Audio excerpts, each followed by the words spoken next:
videoaula séria vamos falar de alfabetização e letramento na educação de jovem com adulto. Assunto SECAF é parte de complemento curricular de cultura escolar e prática docente em EJA. Essa videoaula nós abordaremos o assunto alfabetização e letramento na educação de jovens adultos. Esse assunto faz parte do complemento curricular da disciplina cultura escolar e prática docente em EJA. Para isso temos conosco o Nuno e a professora Maria José, que nos dará mais abordamento sobre o assunto. Professora, do que trata esse assunto? Então, como você falou, essa videoaula tratará de um assunto muito interessante relacionado ao tema alfabetização. Porém, para que ele fique muito mais interessante, trataremos a partir da realidade de 4 países: São Tomé e Príncipe, Guiné-Bissau, Cabo Verde e Brasil, com foco na educação de jovens e adultos. E aí nós gostaríamos que você já começasse falando como é a educação de jovens e adultos em São Tomé e Príncipe, Eveline. Então, professora, a educação de jovens e adultos em São Tomé ela se dá de um modo muito peculiar. Por quê? Em São Tomé, a gente tem em torno de 180 mil habitantes e só tem um único liceu, né? Isso acarreta o quê? Que as pessoas que moram distante da cidade, elas têm que se movimentar todos os dias, quilômetros, para terem acesso à educação. E as pessoas que moram noutra ilha, a Ilha do Príncipe, elas têm que se locomover e vir morar em São Tomé para que elas tenham direito à educação na fase adulta. Então, isso leva o quê? Isso leva as pessoas a ficarem desmotivadas, né? Pelo fato da economia, o país não tem uma economia tão sólida e a maioria da população ela não tem uma condição financeira de tirar os seus filhos de uma distância razoavelmente longe, no sol e na chuva, e pagar e reembolsar para ter essa educação. O que leva a quê? As pessoas se desmotivam mais. Se você for olhar na educação de jovens e adultos, nas salas de aula você vai encontrar basicamente mulheres. Para dizer 98,9% são mulheres, acompanhadas de seus filhos. Por quê? Muitas delas, dentro desse percurso, desestimularam pela distância que existe, né? Pelos obstáculos que o país oferece, pelo não pensamento do governo em termos de educação macro, porque já que temos só um liceu para o país inteiro, então essas mulheres, elas vão ali buscar o quê? Conhecimento, né? Que elas notam a diferença entre as pessoas que têm conhecimento, né? Um conhecimento formal, e as pessoas que não têm esse conhecimento. Então, elas vão ali servir de referência para os seus filhos. Dizer, olha, meu filho, eu não estudei, mas eu estou voltando para estudar, então você não desista. Na verdade, o conhecimento das mulheres, Santo Tomé, assim, para a sala de aula é isso. Elas poderem acompanhar o conhecimento dos seus filhos e poderem passar para eles uma mensagem, sim, que estudar vale a pena. Eu desisti porque eu não tive oportunidade, ou porque, infelizmente, não tinha condições, mas eu estou voltando. Nuno mora em Cabo Verde. Ele pode nos contar o que leva as pessoas em seu país a buscar a educação de jovens e adultos. Em Cabo Verde, até alguns anos atrás, muitos estudantes, para se adquirirem um ensino superior, era realizado fora do país, visto que o país não tinha, melhor dizendo, uma universidade. E com isso, muitos estudantes, quando regressavam com os seus certificados e diplomas. Os estudantes que ficavam no país não tinham conhecimento, até aqueles que não iam para o ensino secundário ou primário.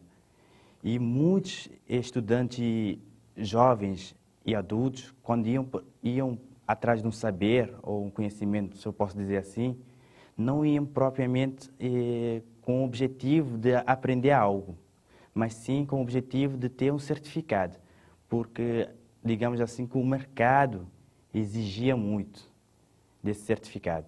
Nuno, além da certificação, que outra importância pode ser atribuída à educação de jovens e adultos em seu país? A educação de jovens e adultos permite com que eles se incluem dentro da sociedade e faz com que eles se sintem ao mesmo nível, ou melhor, não se sintam inferiores àqueles que saírem do país em busca de um conhecimento. E acaba melhorando no desenvolvimento do país. Também temos conosco Miro, da Guiné-Bissau, e nós gostaríamos também de ouvi-lo a respeito da educação de jovens e adultos em seu país. A implementação da educação de jovens e adultos em Guiné-Bissau teve 2 fases. A primeira fase foi depois da luta da independência, foi 75 e 76. A segunda fase foi nos anos 90. Então, nessa forma de trazer mais jovens para a educação, nós podemos ver de que nessa situação só encontra mais mulheres do que os homens. Os homens preferem mais trabalhar no campo, plantação de arroz, de milho e feijão, do que ir para a escola. Ou seja, os outros preferem emigrar e procurar vida lá fora, porque eles não apostam mais na educação como saída, ou seja, a forma que eles podem alcançar uma coisa dentro da sociedade.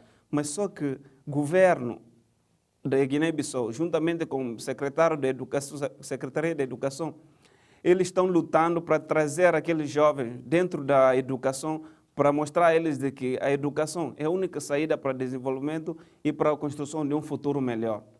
Miro, na sua opinião, o que é que leva mais as mulheres do que os homens a procurar a escola em Guiné-Bissau? O que motiva mais as mulheres a ir para a escola mais do que os homens é de que, primeira coisa, as mulheres pensam já nas crianças, de que a única saída que essas crianças têm para um futuro melhor é ir para a escola. Então, se a mãe foi para a escola, sabe ler e escrever, vai ajudar muitos filhos e motivá-los a ir para a escola também. Que o único caminho que nós temos para o desenvolvimento, para onde a gente vai, o mundo para onde a gente vai, é educação de qualidade para os filhos. Miro, uma dúvida. E os jovens que migram para outros países, eles conseguem alcançar os sonhos deles? Então, para os jovens, a única saída que eles têm é emigrar para ir para a Europa, trabalhar e ver se ganhar dinheiro e voltar para construir um futuro melhor. Mas eles não preocupam de que escola poderia ser, ou seja, o aprendizado poderia ser a única solução para um trabalho digno ou um futuro melhor. Eles apostam só em sair e procurar ganhar vida ou jogar futebol. Os casos contados sobre a educação de jovens e adultos nos 3 países não diferem muito da realidade brasileira.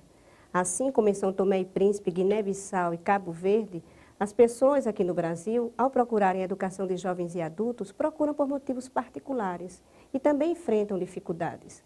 Mas vamos ouvi-las. Eu voltei a estudar porque eu sentia dificuldade de preencher as fichas nos cantos, nas lojas, nos bancos. Aí essa foi minha... Eu já sei ler um pouco, mas eu sinto dificuldade para escrever.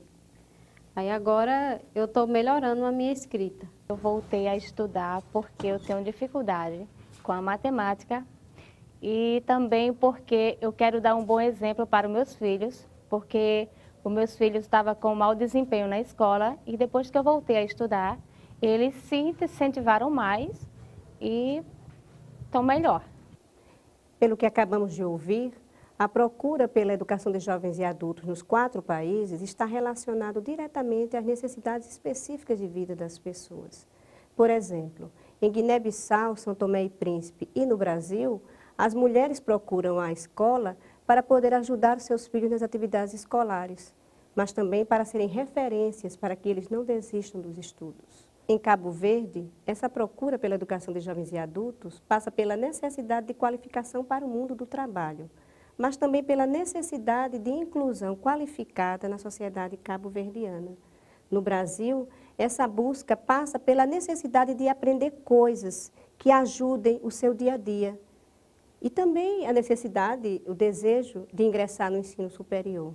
Diante disso, a escola para pessoas jovens e adultas deve estar organizada para atender a essas necessidades, diferente da escola que é ofertada para crianças, sem que isso signifique o empobrecimento de sua qualidade, mas uma escola cujos currículos, conteúdos e metodologias atendam às necessidades das pessoas jovens e adultas.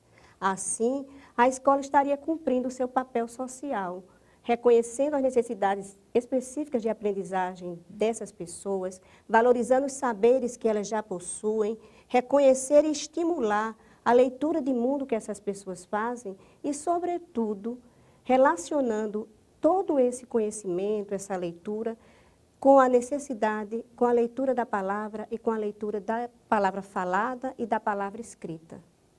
Em que situação, professora, nesse caso, a pessoa precisa fazer o uso da leitura? Para Paulo Freire, a leitura da palavra antecede a leitura do mundo. Isso significa dizer que mesmo sem o domínio da leitura e da escrita alfabética, as pessoas se relacionam com o mundo letrado. O que significa isso? Significa dizer que quando você vai ao médico, mesmo sem saber ler, você sabe que o médico está passando uma receita e que na receita ele está enviando o medicamento. Significa dizer que você, mesmo sem saber ler e escrever, você faz uso, por exemplo, de uma caixa eletrônica. Significa dizer que você sabe que os símbolos que circulam e que estão na sociedade são representações de informações. Então, mesmo sem ter esse domínio da leitura e da escrita, as pessoas fazem essa leitura do mundo. E é isso que Paulo Freire coloca.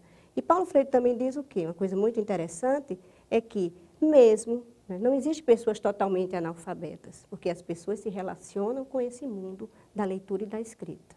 Professora, já que todo mundo tem algum grau de analfabetismo, por que é que chamamos as pessoas de analfabetas? A alfabetização diz respeito ao conhecimento e ao uso do sistema alfabético. Uma pessoa analfabeta não tem o domínio desse sistema. O problema é definir uma pessoa, o lugar dessa pessoa na sociedade por essa palavra. Não cai bem. Analfabetismo está muito ligado à questão da incompetência e da ignorância. Ninguém é totalmente ignorante. Todo mundo sabe alguma coisa, inclusive quem estuda. No dia a dia, deparamos com questões de alfabetização e letramento. E muitas vezes nós acabamos por refletir, nós somos obrigados a questionar sobre o que significa estes dois elementos. Será que são a mesma coisa? O letramento, a discussão sobre letramento diz respeito ao uso social da leitura e da escrita, o que não está atrelado ao domínio da leitura e da escrita. Então, muitas vezes, mesmo sem saber ler nem escrever, as pessoas convivendo com essa sociedade grafocêntrica, o que quer dizer isso? Uma sociedade onde a gente se depara constantemente, cotidianamente, com números, com palavras, com símbolos, a gente aprende inevitavelmente a se relacionar com isso. Já a alfabetização diz respeito ao domínio do sistema alfabético.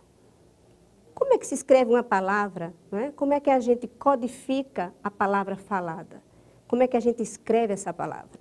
E como é que a gente decodifica essa palavra? O que seria isso? Como é que a gente consegue ler a palavra? Então, o sistema alfabético diz respeito à codificação, à escrita e à decodificação, à leitura. Então, é uma técnica que precisa ser aprendida na escola. Professora, eu já ouvi muito falar sobre alfabetização na perspectiva do letramento. Mas o que é isso? Como isso se dá? Fazendo uso dos diferentes gêneros e suportes textuais existentes na nossa sociedade. Os gêneros os gêneros textuais dizem respeito aos diferentes tipos de textos escritos e falados que existem. Por exemplo, um bilhete, por exemplo, uma carta, um poema, uma fábula, uma resenha.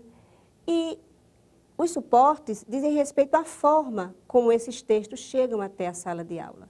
De que forma chega uma notícia num jornal? De que forma chega uma receita num livro de receitas? Então, esses elementos devem ser levados para a sala de aula, devem ser usados pela professora, pelo professor, pelo alfabetizador, na hora de trabalhar a alfabetização. Professora, desde sempre fala-se muito em Paulo Freire, mas que tipo de alfabetização ele propõe? Paulo Freire, ele propõe uma alfabetização que parte da leitura do mundo dos alfabetizandos, das palavras que têm um significado existencial na vida dessas pessoas. Então, ao escolher uma palavra para o processo de alfabetização, Freire não escolhe qualquer palavra. Freire vai escolher palavras que se inserem dentro dessa realidade, desse mundo, desse jovem e desse adulto.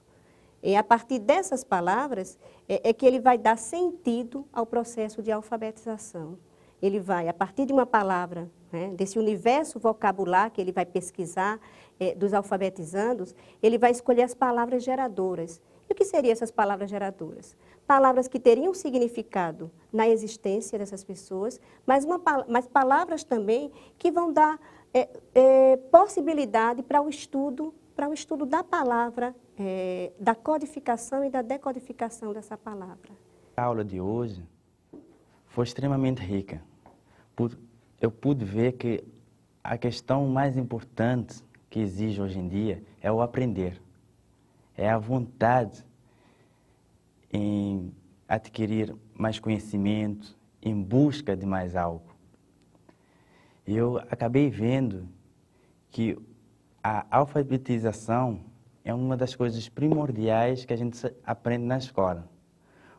Esse conhecimento, juntamente com as questões do dia a dia que resolvemos, acaba trazendo essa questão do letramento.